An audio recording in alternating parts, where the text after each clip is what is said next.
Welcome back ناظرین. جس طریقے سے بریک پہ جانے سے پہلے ہم نے آپ سے بات کی تھی کہ انٹرنیشنل آئل مارکیٹس کے اندر کس طریقے سے تیزی کا رجحان آ رہا ہے. گرچہ ایک جانب جو ہے وہ اوپیک پلس ممبران کی جانب سے کہا جا رہا تھا کہ پروڈکشن کٹ کو ختم کر کے جو ہے انوینٹری پٹ اپ کو جو ہے وہ ختم کر کے اور جو پروڈکشن کو مارکیٹ میں لایا جائے گا، اس کے تحت جو ہے بڑی ایک مثبت انداز سے اوپیک پلس ممبران کی میٹنگ کو جو ہے موازنہ کیا جا رہا تھا. وہیں پر جو ہے ایک جانب سعودی عرب کے اندر حوثی باغیوں نے سعودی آئل ریفائنریز کے اوپر جو اٹیک کیا ہے، اس کے بعد جو ہے وہ بڑی ایک صورتحال تشویش کن ہوتی چلی جا رہی ہے اور آئل جو ہے وہ بتدریج بہت فاسٹ پیس کے تحت آگے بڑھنا شروع ہو گیا ہے. بات کریں تو اس وقت WTI کروڈ جو ہے وہ تقریباً 1.13 US ڈالر پلس ہونے کے بعد 67.22 US ڈالر پر بیرل پہ ٹریڈ ہو رہا ہے. برنٹ تقریباً 1.23 US ڈالر پلس ہونے کے بعد 70.59 US ڈالر پر بیرل پہ ٹریڈ ہو رہا ہے، جو کہ 2 سال کی ہائیسٹ لیول کی سطح ہے.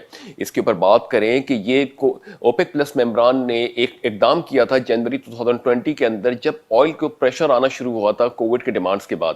اس ڈیمانڈ کے بعد جب اوپیک پلس ممبران نے اس کے اوپر حکمت عملی تیار کی تو یہ بات بھی اس بات کا ثبوت دے رہی ہے، یہ ریٹس اس بات کا ثبوت دے رہا ہے کہ کووڈ کے دوران ہی انہوں نے اس ٹارگٹ کو اچیو کر لیا جو کہ کووڈ سے 1 سال پہلے تھا.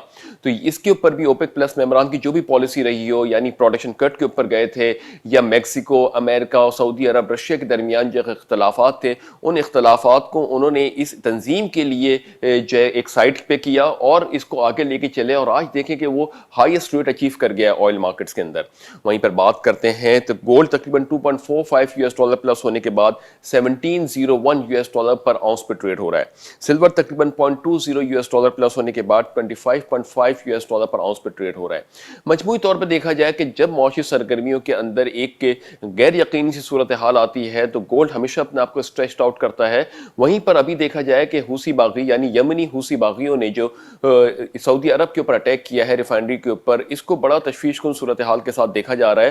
اور پھر وہاں پہ ترکی اور ایران کے درمیان بھی بڑھتی ہوئی کشیدہ صورتحال جو ہے وہ ایک الارمنگ سچویشن دے رہی ہے کہ کس طریقے سے جو ہے وہ آگے جا کے معیشت کووڈ کے بعد جو اوپن ہوں گی وہ کس طریقے سے موو کریں گی. خطے میں پاکستان بہت امپورٹنٹ رول پلے کر رہا ہے کہ پاکستان سعودی عرب کا بھی الائنس ہے، ایران بھی پاکستان کے بارڈر پہ لگتا ہے، ترکی کے ساتھ بھی پاکستان کے اچھے تعلقات ہیں. تو وہاں پہ پاکستان کا ایک بڑا امپورٹنٹ رول ہو سکتا ہے آنے والے دنوں کے اندر. تو یہ تمام تر صورتحال ہے جس کی بیسس کے اوپر ہم نے بات کی کہ عالمی مارکیٹس کے اندر آئل جو ہے اپنے آپ کو کنٹینیوسلی اسٹریچ آؤٹ کر رہا ہے. اور اس کی حالانکہ انوینٹری ویلیو رپورٹس جو آئی تھی اس کی آئل کی، جس میں کہا گیا تھا کہ انوینٹری 21 ملین بیرل سے پائل اپ ہوئی ہے. یہ ایک بہت ہی زیادہ ایک نیوز تھی جس کی وجہ سے آئل کنٹینیوسلی نیچے کی طرف ڈاؤن ٹرینڈ کرتا. مگر پھر یہ حوثی باغیوں کے اٹیک کے بعد یہ ایکسپیکٹ کیا جا رہا ہے کہ انوینٹری کا شارٹ فال ہوگا، کیونکہ جب بھی اسٹیٹ آف وار کی سچویشن کریٹ ہوتی ہے تو آئل کی ڈیمانڈ مارکیٹس میں بڑھ جاتی ہے. تو اور جو کنزیومر لیول پہ یا انڈسٹریل لیول پہ تو ابھی اتنی تیزی سے ڈیمانڈ نہیں بڑھتی ہوئی دکھائی دے رہی، مگر اس نیوز کے بعد آئل نے اپنا آپ کو اسٹریچڈ آؤٹ کر کے کروڈ تقریباً 67 US ڈالر سے ابو چلا گیا ہے اور برنٹ تقریباً 70 US ڈالر کے ہسٹوریکل ہائی کے اوپر چلا گیا 2 ایئرس کے. تو ان تمام تر سچویشن کی بیسس پہ انالیسس کرتے ہیں تو اس وقت کووڈ کے بعد جو دنیا نکل رہی ہے وہ بہت تیزی سے آگے بڑھنا چاہ رہی ہے اور کمزور معیشتیں ایسا لگ رہا ہے کہ بڑی معیشتوں کے اندر ضم ہو سکتی ہیں.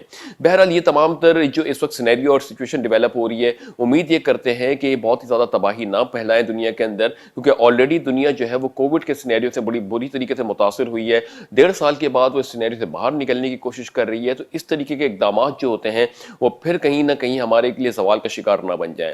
تو امید یہ کرتے ہیں کہ آنے والے دن نہ صرف پاکستان کے لیے بلکہ عالمی معیشتوں کے لیے خوشخبری کا پیش خیمہ لے کر آئیں، اور اس دعا کے ساتھ کہ اللہ تعالیٰ پاک سر زمین کو شاد باد آباد رکھے. اپنا بہت بہت بہت خیال رکھیے گا. اپنے ہوسٹ علی محمد عثمانی کو اجازت دیجیے. اللہ حافظ.